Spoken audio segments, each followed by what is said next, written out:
Hello, grade 10s. In today's lesson, we are going to carry on learning about the patterns on the periodic table. Now, we've looked at patterns in group 1 elements and group 2 elements, and now we are going to continue with group 13 elements. So we're skipping the D block and we're going to the beginning of the P block. And here we are going to consider elements boron and aluminium. So a boron atom has 5 electrons. In the first energy level, it has 2 core electrons, and then it has 1, 2, 3 valence electrons. So this means that boron has 3 valence electrons. They exist in the second energy level, which is N equals 2. The second energy level can fit a maximum of 8 electrons. Therefore, boron will have a full outer energy level if it loses these 3 valence electrons. And then it will become the ion B3+, because it has a deficit of 3 negative charges. So again, that is the only ion that boron can form, because in order to have a full outer energy level, that is boron's only option, to lose these 3 electrons. And similarly, with aluminium, we'll see that the first energy level is full, the second energy level is full, but in the third energy level, there are 3 valence electrons. Aluminium has 3 valence electrons in the third energy level, which is N equals 3. The third energy level can fit a maximum of 8 electrons. So aluminium, to have a full outer energy level, will lose these 3 valence electrons, and it will form the ion aluminium 3+. Again, that is the only ion that aluminium can make. Let's consider the electron configuration of these elements. So here's boron's electron configuration: 1s2, 2s2, 2p1. Remember that to have a full energy level, we need 2s2, 2p6. Like I said before, my students get confused because sometimes they think that having 2s2, meaning that the s shell is full, makes it a full energy level. No, it does not. A full energy level means that for n equals 1, the s shell is full because there's only an s shell. But for n equals 2, the entire second energy level needs to be full, meaning that the s shell and the p shell need to be full. And the same thing applies to the third energy level, and so on. Now, this shows us that boron's outermost valence electrons exist in the p shell. And remember that from group 13 to 18, those elements are considered to be in the p block. And that means that their outermost electrons, their valence electrons, are in a p shell of their energy level. Now, if boron loses its 3 valence electrons, meaning that it loses 2s2, 2p1, it ends up with the electron configuration 1s2, and that is the same electron configuration as helium, which is a noble gas. Everyone wants to look like a noble gas. Remember, the number of protons hasn't changed, so a boron atom is still a boron atom, but its electron configuration changes. Aluminium's electron configuration looks like this. So we can see that the first energy level is full, the second energy level is full, 2s2, 2p6, and in the third energy level, we have 3s2, 3p1. That represents the 3 valence electrons that aluminium has in its outermost energy level. And we can see that its outermost electron is going to be in a p shell. If aluminium loses these 3 valence electrons, it will form the ion aluminium 3+, and its electron configuration will again be like that of a noble gas. So if it loses a 3s2, 3p1, it will have the electron configuration of neon. Here are 3 very important things that we can note from this. Number 1, all group 13 elements have 3 valence electrons. Number 2, all group 13 elements will lose those 3 valence electrons and they will form a 3 plus ion. So all group 13 elements have a valency of 3 plus, and all group 13 elements have their outermost valence electron in a p shell of their outermost energy level. That brings us to group 14 elements. Let's consider group 14 elements, carbon and silicon. So a carbon atom has 6 electrons in total. It has 2 core electrons in the first energy level, and then it's got 4 valence electrons. So carbon has 4 valence electrons in the second energy level, which is called N equals 2. The second energy level can fit a maximum of 8 electrons. So to have a full outer energy level, it basically takes the same amount of energy to gain 4 electrons as it takes to lose 4 electrons. So carbon has a choice. It may gain or lose 4 electrons. And a silicon atom has 14 electrons. So we have 2 core electrons here, 8 core electrons here, and then the last 4 valence electrons exist over here in its outermost energy level. And that outermost energy level is the third one, N equals 3. The third energy level, again, can fit a maximum of 8 electrons. Therefore, to have a full outer energy level, just like carbon, silicon may lose or gain 4 electrons to have a full outer energy level. Let's consider the electron configuration of group 14 elements. This is carbon's electron configuration, 1s2, because N equals 1 is full, and then we have 2s2, 2p2. So we can see that carbon's outermost valence electrons are in a p shell. Now, in an ionic form, carbon will have the same electron configuration as a noble gas. And what I mean by that is that if carbon had to lose 4 valence electrons, so if it lost 2s2, 2p2, it will just be left with its 2 electrons in the first energy level, and 1s2 is the same electron configuration as helium. If carbon had to gain 4 electrons, then its electron configuration would be 1s2, 2s2, 2p6, and that would be the same electron configuration as neon.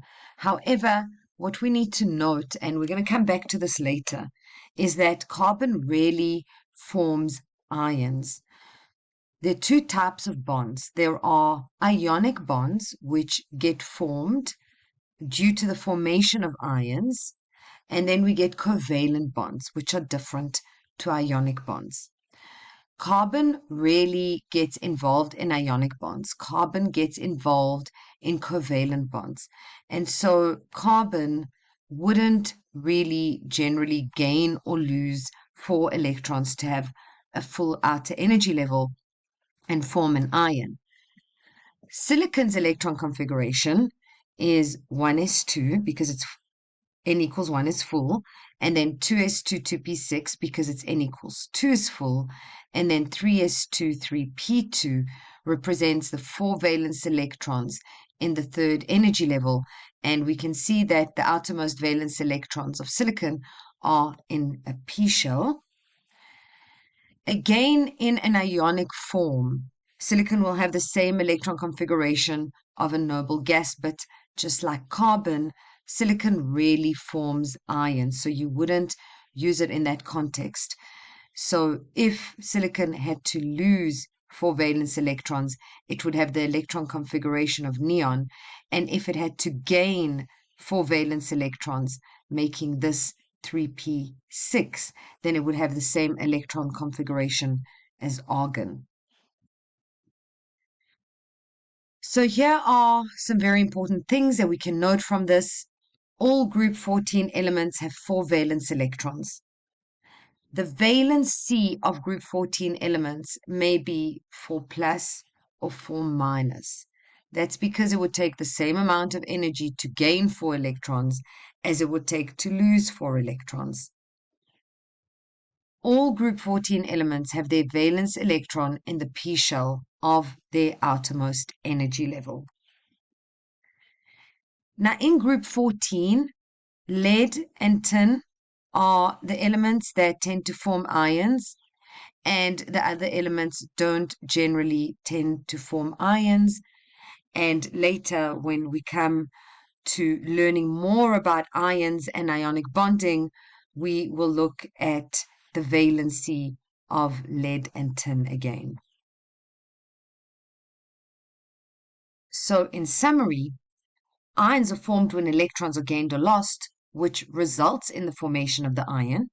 And then a positive and a negative ion, because of their force of attraction, will chemically bond to one another.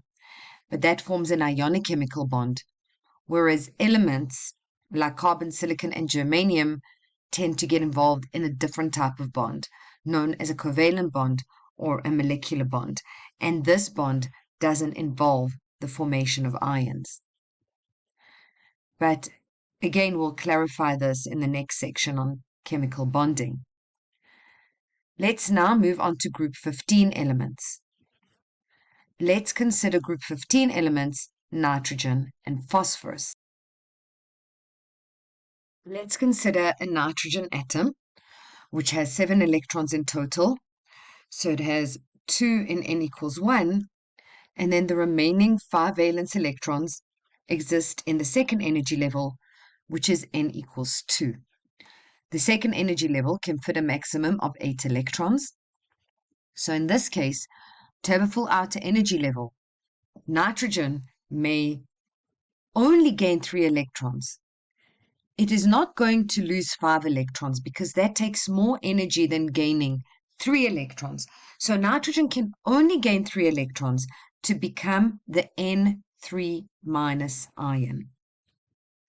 Similarly, phosphorus has 15 electrons, so it has 2 core electrons in the first energy level, 8 core electrons in the second energy level, and then in the third energy level, it has 5 valence electrons in n equals 3. The third energy level can fit a maximum of 8 electrons. Therefore, to have a full outer energy level, phosphorus may gain 3 electrons. It's its only option in order to become the P3- ion. Now, let's consider the electron configuration of group 15 elements. Nitrogen's electron configuration is 1s2, 2s2, 2p3. So it shows us that nitrogen's outermost valence electrons are in a p shell.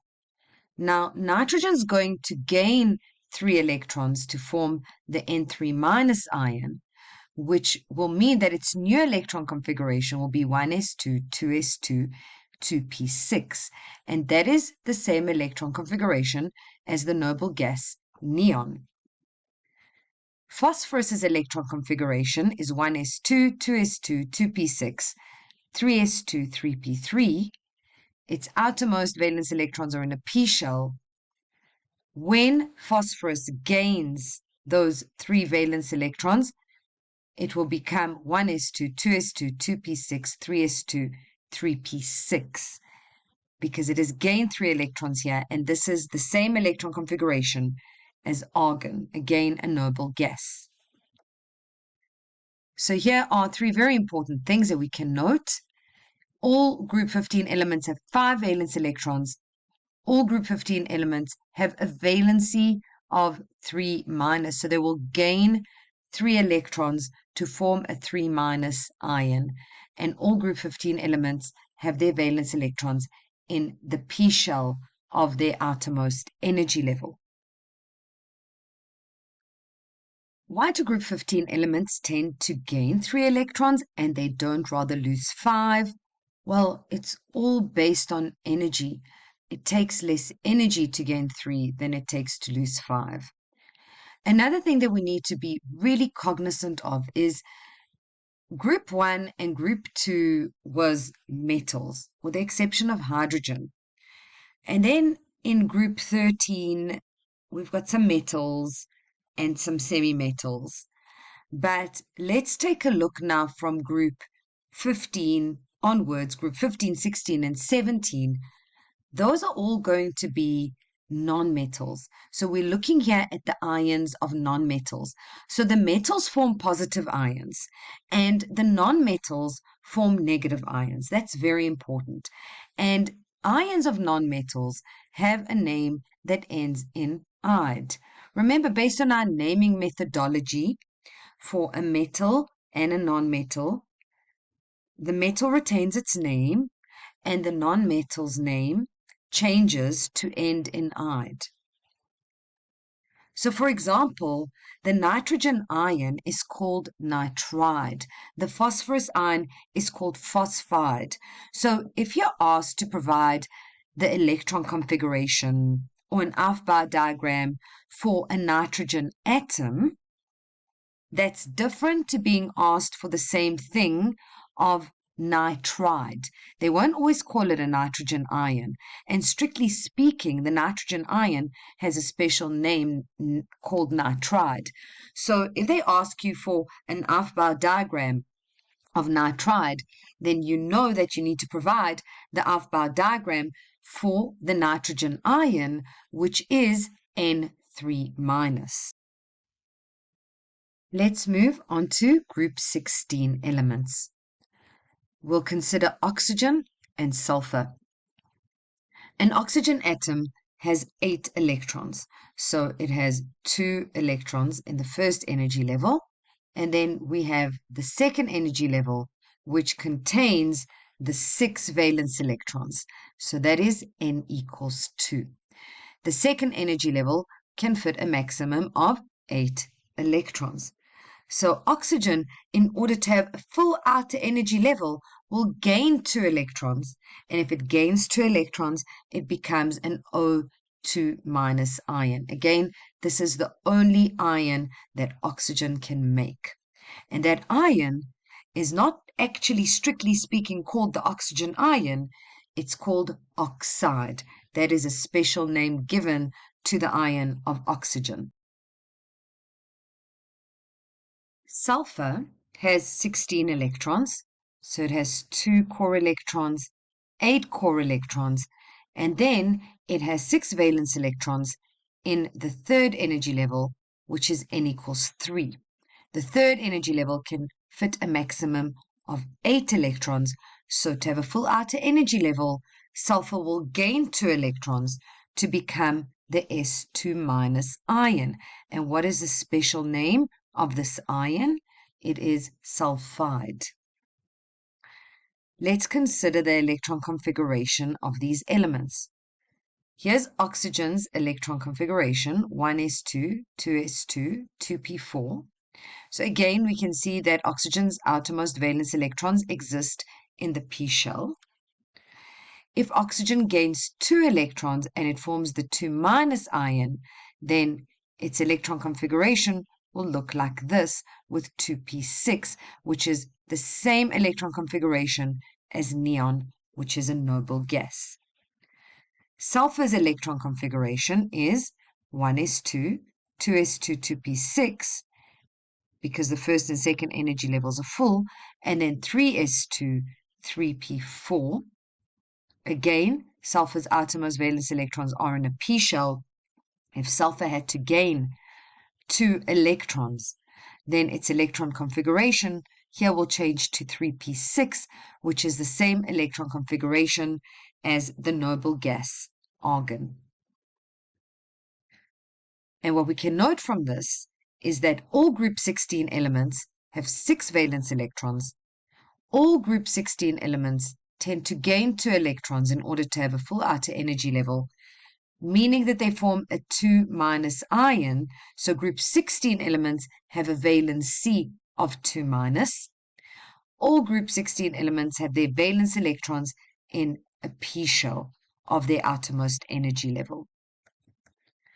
Again, recall that the ions of nonmetals have a name that ends in "ide."